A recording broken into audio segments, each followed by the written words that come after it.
On May 22nd, Mark Giordano inked a 2-year contract for the ridiculously low amount of $800K per season. The statement this makes to the rest of the players on the Toronto Maple Leafs is enormous. It says to them, I have made my money in the NHL, now I want to win a cup, and win it with the Toronto Maple Leafs. While Giordano will be 39 years old when the puck drops on the 22-23 regular season, he is not a player well past his prime. He's still an impactful player in the NHL. He has literally left millions of dollars on the table to play in his hometown of Toronto. Those millions can go a long way towards helping this team sign other players. Giordano's signing goes beyond just the money. However, it sends a message to the core players who might be questioning their ability to accomplish something in the playoffs that he believes in them. Getting back to the money, how much is Giordano really worth, and how much potential money did he leave on the table? Welcome back to today's episode, everyone. If you like my content, make sure to subscribe, hit the like button, and turn notifications on so you know when I publish next. With all that out the way, let's get into today's episode.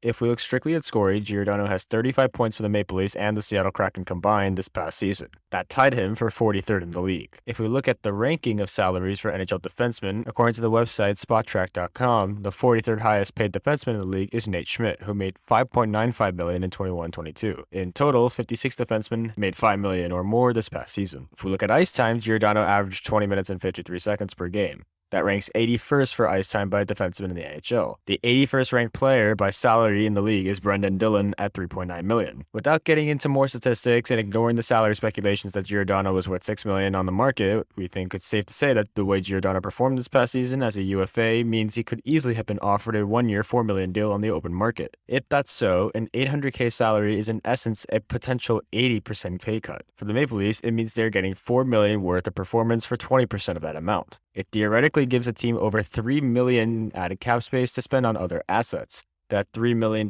in salary cap space the team can use on re-signing Ilya Lyubushkin and or re-signing Rasmus Sandin and Timothy Liljegren. Looking at it a different way, we see that last season's combined salary cap hit for Morgan Rielly and Mark Giordano was $11,750K. Seattle retained a half of Giordano's $6.75 million in their deal with the Maple Leafs, dropping that to $8,375,000. Still, the combined values of those players was $11.75 million. Next season, even with Rielly's $2.5 million raised from 5 to 7.5, the combined salaries of him and Giordano will be $8.3 million. Using a dollars and cent logic, the money saved with the Giordano deal covers Morgan Rielly's raise. Talk about putting your money where your mouth is. Again, we repeat, the signing sends a huge and positive message to the other players on this team that a player like Mark Giordano's stature believes in the potential of this team to take that next step and compete for a Stanley Cup. The Giordano signing, while similar to the Jason Spezza signing 3 seasons ago and the subsequent league minimum contract Spezza has inked, might be even more impactful. Not only does it impact the salary cap, but it has to impact the psyche of the team. Spezza was at the twilight of his career. There's no insult intended because he's still a good player and has added value to the team in many ways, but he's not the player he once was. Giordano remains a significant talent and a solid top 4 defenseman on any team in the league. Brendan Shanahan once stated that he wanted to create an environment and a culture in Toronto where hometown players and others wanted to come and play for the team. Giordano certainly has purchased his ticket for that train. We can't help but wonder what other signings from outside of the organization Giordano's signing might want to attract.